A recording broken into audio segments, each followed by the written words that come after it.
Welcome to Healing Horizons with Saima. Here, expertise meets practical insight.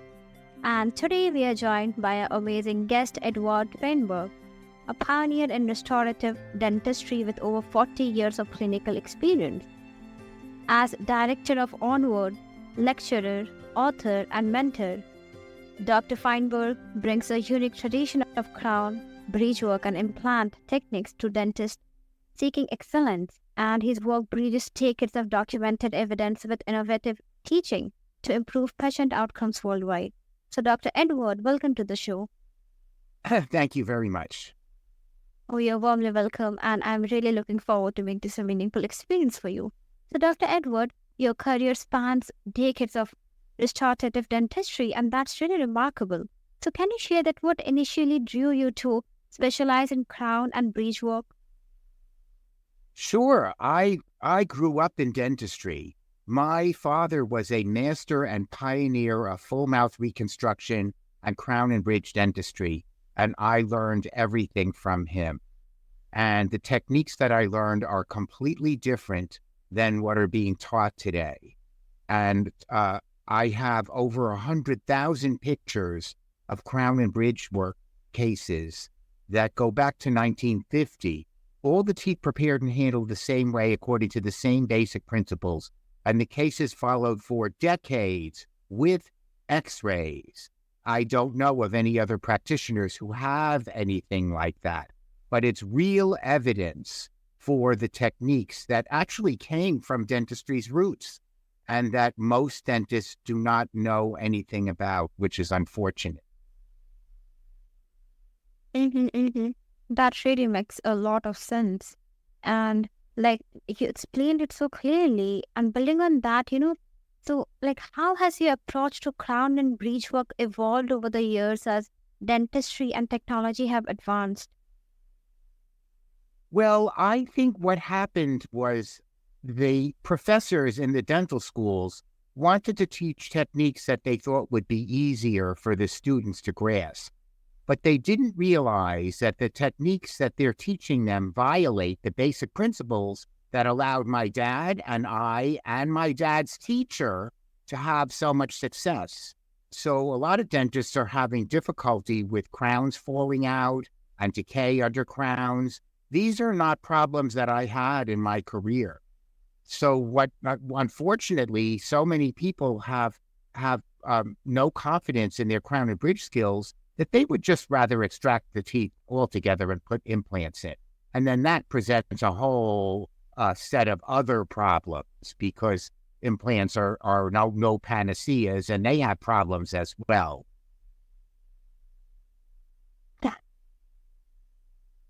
I really appreciate, Edward, that how you have, adapted your approach over the years, like blending your expertise with the advancements in dentistry. And it's really inspiring to see how staying curious and embracing innovation can continue to improve patient care and outcomes in such a specialized field. And that's such an insightful perspective.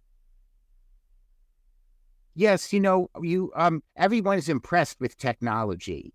And technology is a tool, not an end in itself. And I think we're starting to see that with AI and the problems with AI. And in dentistry, that there are some tools that violate the basic principles that are proven to contribute to success. That's not an advancement, but it looks really impressive. Crowns in an hour, a crown milled chair side out of a block of porcelain. Do you know what that is, really? That is essentially no different than the old high-fusing porcelain crowns that were baked in an oven in the 1960s. You think we didn't know what was wrong with them? What the problem is that they are what you call butt joint restorations.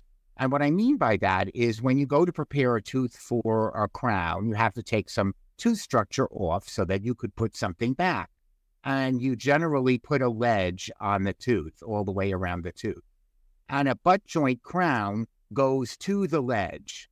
Well, these can never be sealed because bacteria are 2 to 10 microns in length. And the best that we can do as far as closing a gap is maybe 120 microns, something like that. That might as well be the Grand Canyon to a bacteria. And that's one of the main reasons why so many dentists are having difficulty with decay under crowns. So what came from dentistry's roots is crowns made on the concept of the mason jar cover, which is the best known device ever devised for food preservation. So that's how I make my crowns. I go beyond the ledge onto uncut tooth structure, and that provides a seal. And so I rarely have decay under crowns, almost never. And that is a very common problem among dentists today. And that was actually solved in the 1930s, which is very sad. So when you talk about advancement, technology that conforms to basic principles is good technology. And there is some good technology.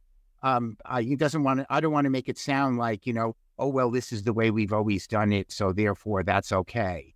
What I'm really about is basic principles. So technology that conforms to basic principles is good technology.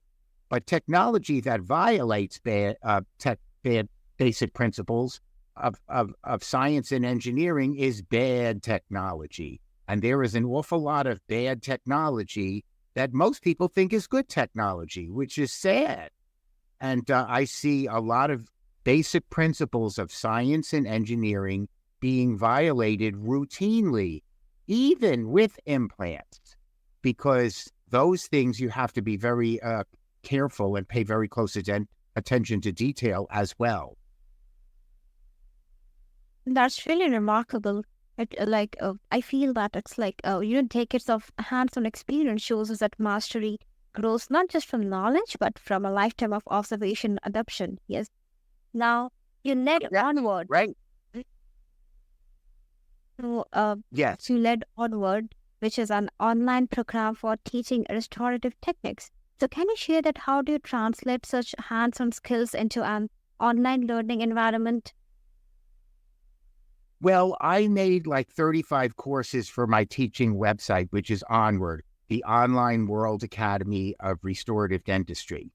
And the idea to have the academy online came when a lot of things changed in my profession.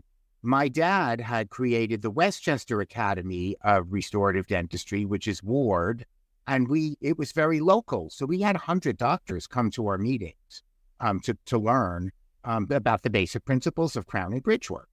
And after my dad passed away, the profession changed with the advent of implants, and also a lot of the older practitioners who knew how to do good crown and bridge, they retired or passed away.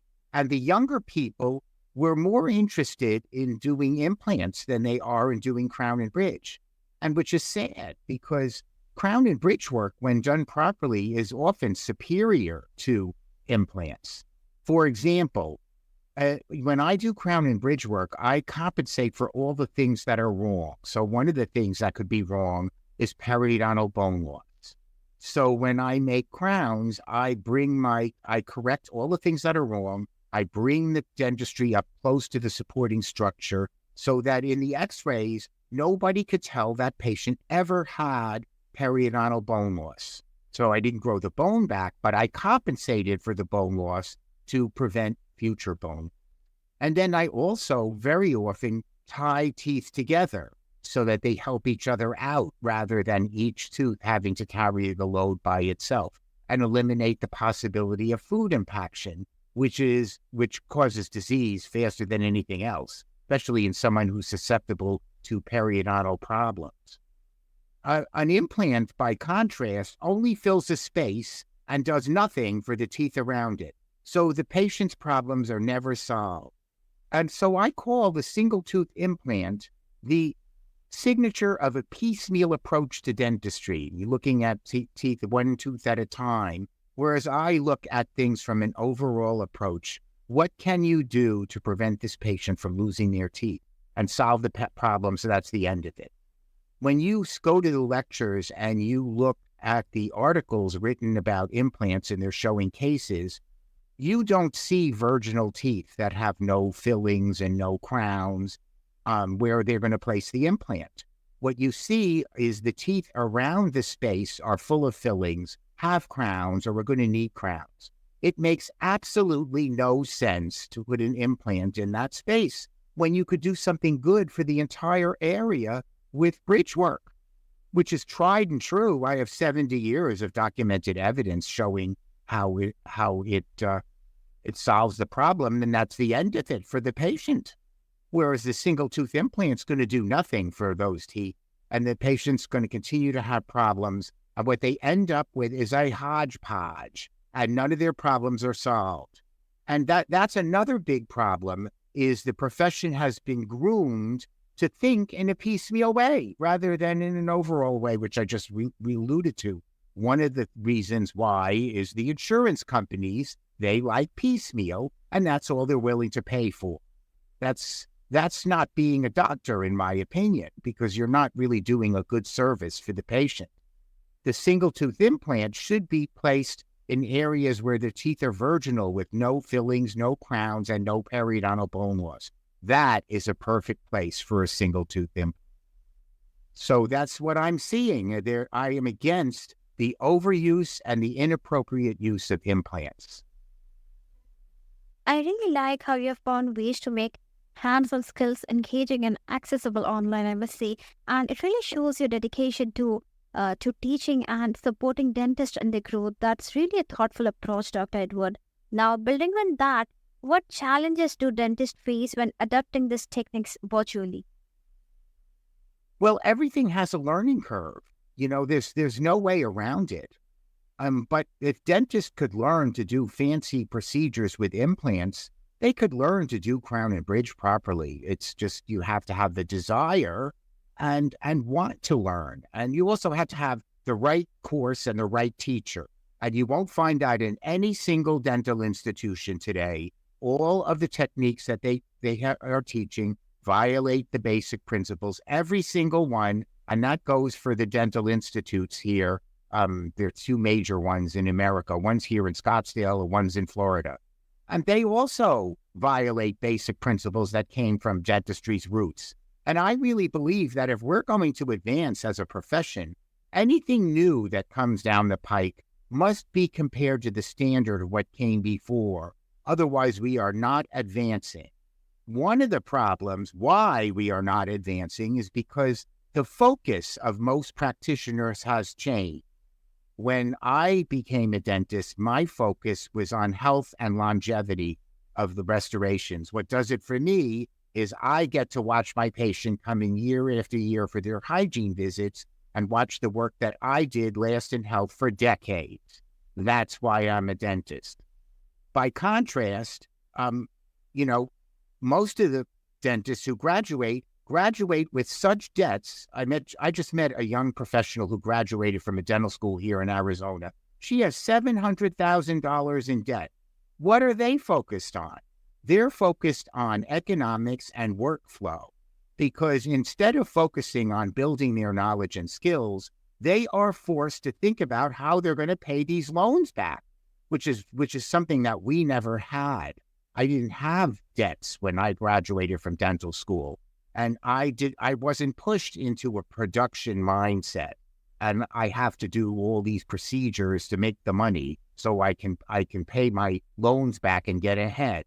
And young practitioners also would like to buy a practice, a house, start a family, and all these things require a lot of money, and that's what they're focused on.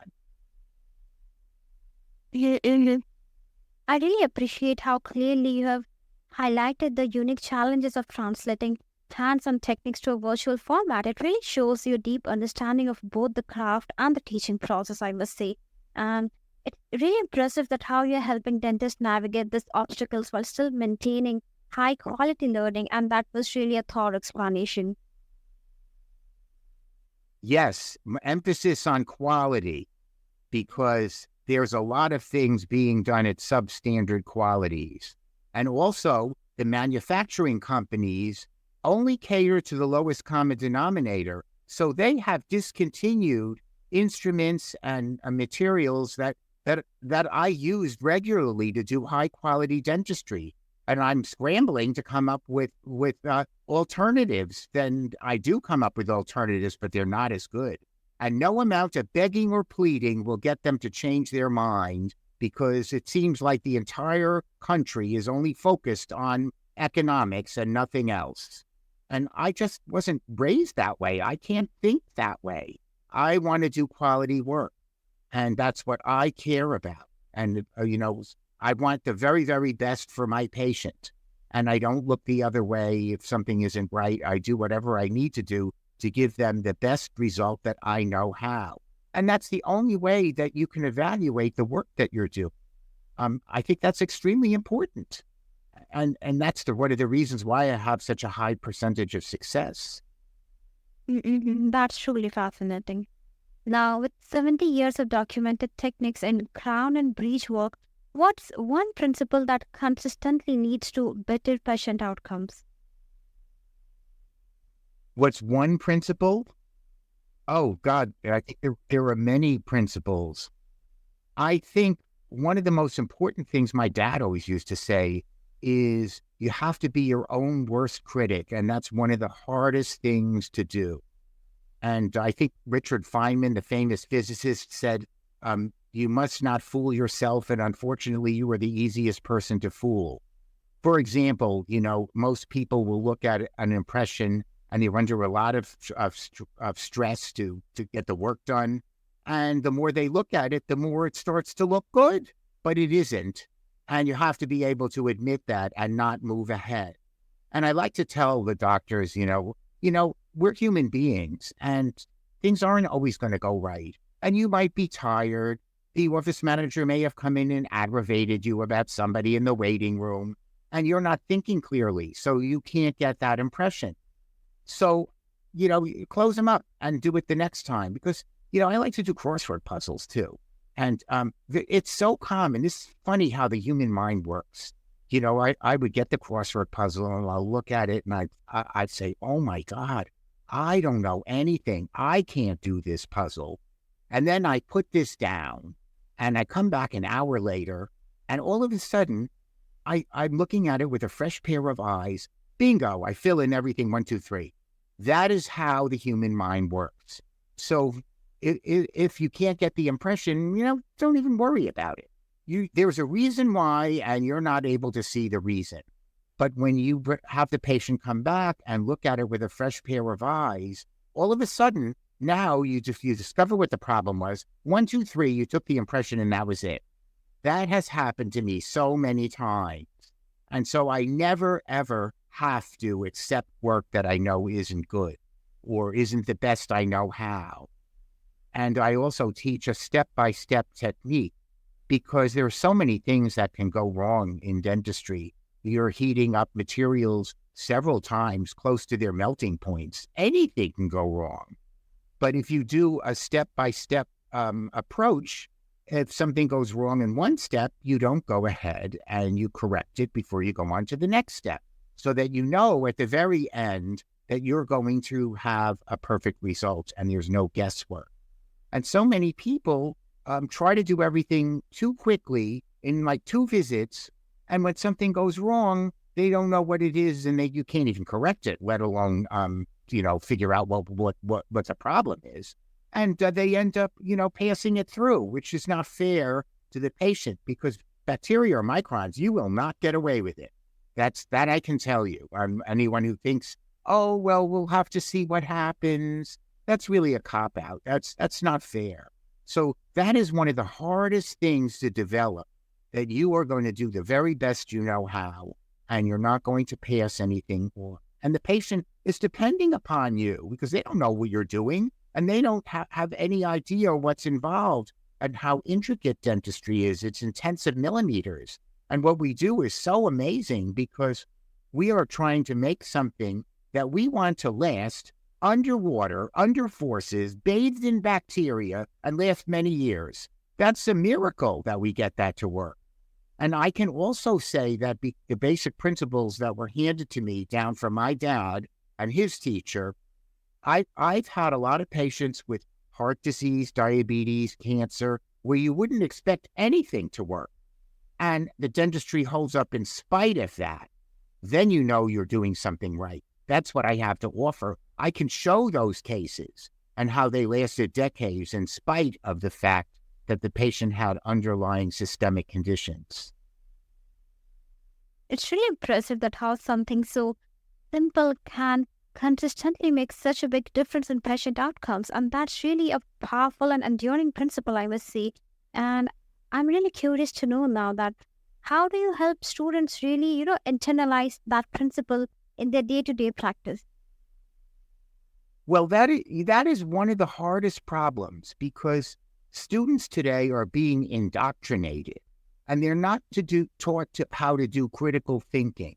So when they look at me, they sometimes say, "Oh, he's old-fashioned," because they don't really know anything. And they think, oh, they have all this fancy technology in the schools now that the corporations give all the schools because they want the students to graduate and buy their stuff. And so they think that they're really advanced, but they have no idea what they're doing and what the problems are. They have no idea. And that's scary. I think it's very important to understand what the basic principles are. But not only do they not know what the basic principles are, they don't know that they don't know, which is one of the worst things that could happen. It's terrible. And they don't have the capacity to look at things from a different perspective. So I'm able to do a lot of things and save a lot of teeth because I don't share the misconceptions that are being taught and that people are being indoctrinated with. I don't share those. I was trained completely differently. And it's very hard to get people out of that kind of thinking and thinking differently. It really takes a very special person who's very interested in learning, who has critical thinking skills and wants to do better. And unfortunately, the economics of going to dental school have ruined it for a lot of people developing that kind of attitude. Because I really believe that if you want to do quality work, it has to come as a function of who you are from day one. And you can't say, well, I have to work in this mill to make all this money, and then I'm going to do quality later. You've already been indoctrinated into very bad habits. And most people don't have the ability to undo that. It's really sad. If we don't do something about that, we are not going to have good dentistry being given to the public. That's starting to happen. We once had a great reputation in my profession, and that's all going to go down the drain. I don't want to see that happen. So I'm very vocal about it, but I'm having a very difficult time reaching my colleagues. That's really insightful point, Dr. Edward.